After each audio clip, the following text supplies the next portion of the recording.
In the realm of modern sports, in football or soccer in the US, the likes of Cristiano Ronaldo, Lionel Messi, and Kylian Mbappe are earning staggering sums.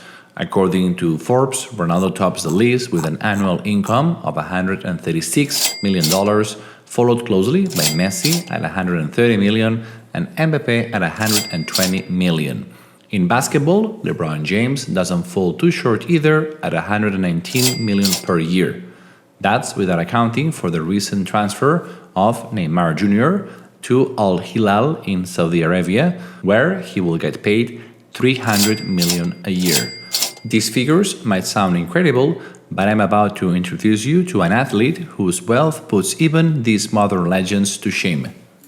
Meet Gaius Appuleius Diocles, a Roman chariot racer from 104 AD, with his earnings making today's top athletes grin with envy. But what was Gaius' story and where his wealth came from?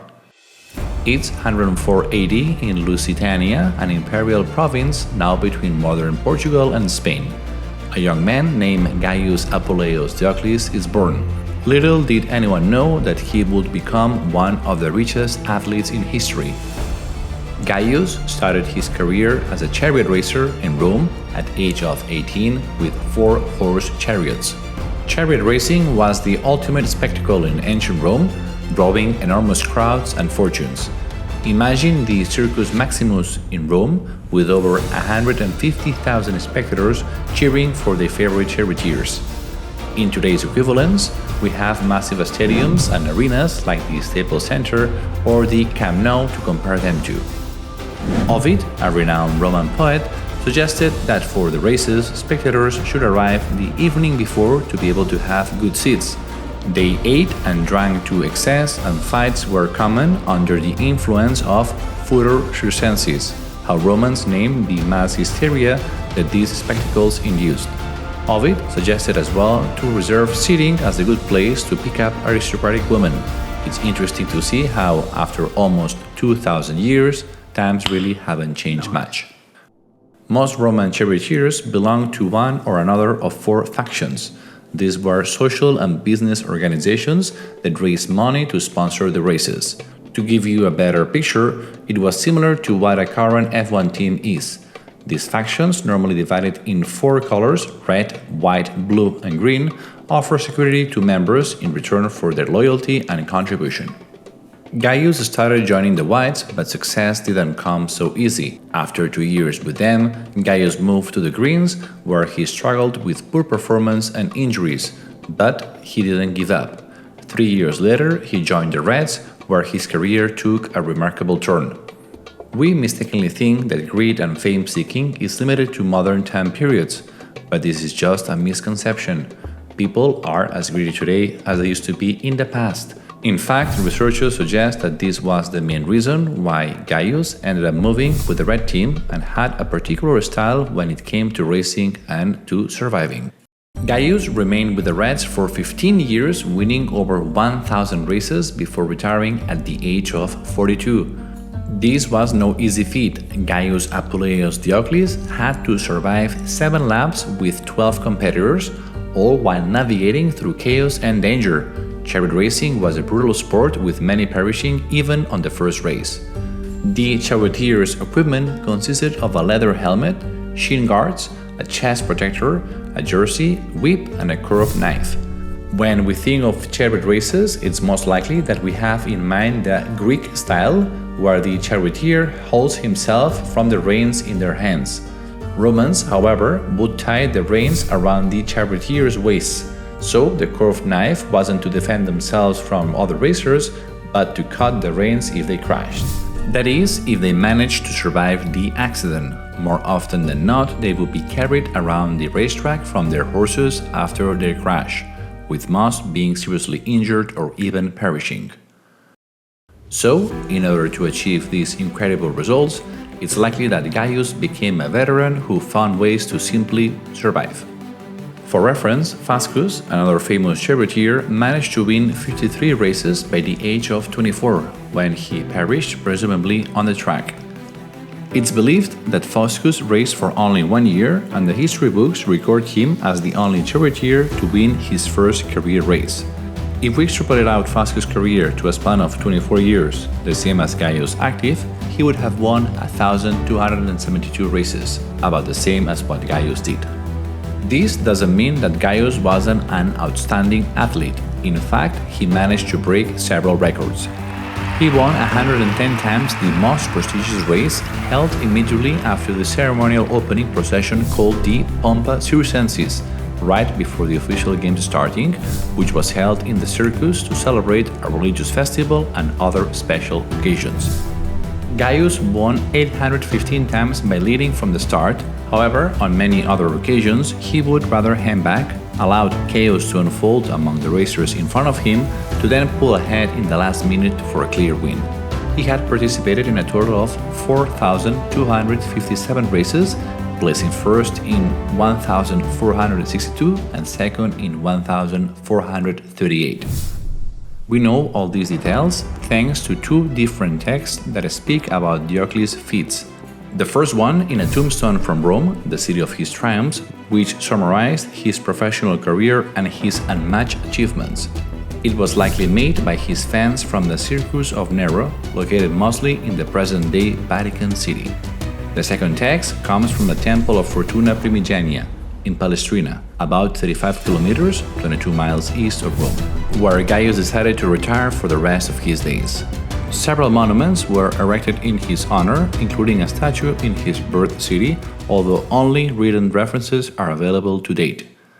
Now, to the question that you have been wondering throughout the video, how wealthy Gaius Appuleius Diocles really was. By today's standards, some estimates place his earnings at over $15 billion, easily making him the highest paid athlete of all time. It's not clear, however, how much Gaius had to share with his team, from horse maintenance to training, repairs, team contributions, etc. These are costs that we need to account for, and it's impossible to know exactly how much Gaius managed to net at the end. The videos and articles that you will find online come from one specific source, which, under scrutiny, make the $15 billion estimate hard to get. Calculating ancient wealth using modern-day currency isn't particularly reliable, as it all gets lost in translation. The Roman Empire was a vastly different economy, and the lifestyle and costs of that era were incomparable to modern times. Comparing the cost of the entire Roman army to the US defense current one, in order to come up with this number, is just a bit too simple to put it somehow. So, how much Diocles really made then? We know from the text that we have discussed earlier that Diocles won in total 35,863,120 sesterces. Here comes the money! Here we go! Money talk! Here comes the money! Now let's translate that wealth into today's real terms. Back in Diocles' time, remember that he was born in 104 AD, one sesterce was worth 1/100th of an Erius, a gold coin. To give you an idea, the closest value we have for an Erus is the Nero's Erus, which was about 1/45th of a Roman pound, roughly equivalent to 7.27 grams of gold. So, a single sesterce was valued at around 0.0727 grams of gold.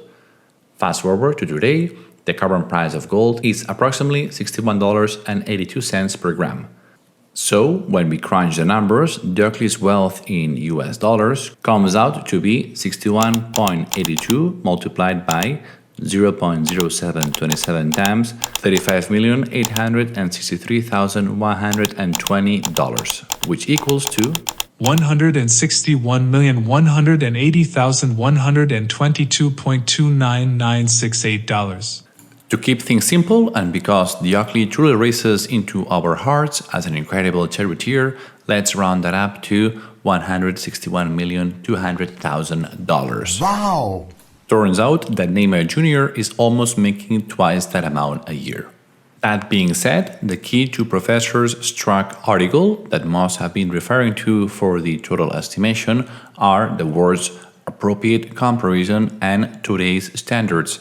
The 15 billion number is to estimate how much $161 million would have meant back then, In other words, how much you could afford with it.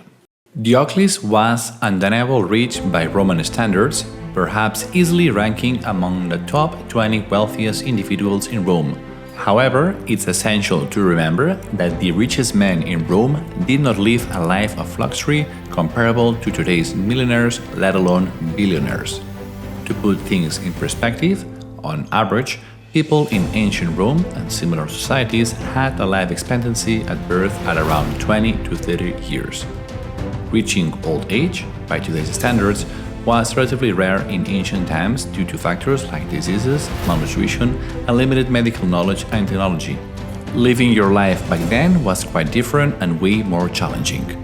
Yet, with $161 million, or 15 billion, it's safe to assume that Gaius had a pleasant retiree life. Well, let's say he could definitely afford it.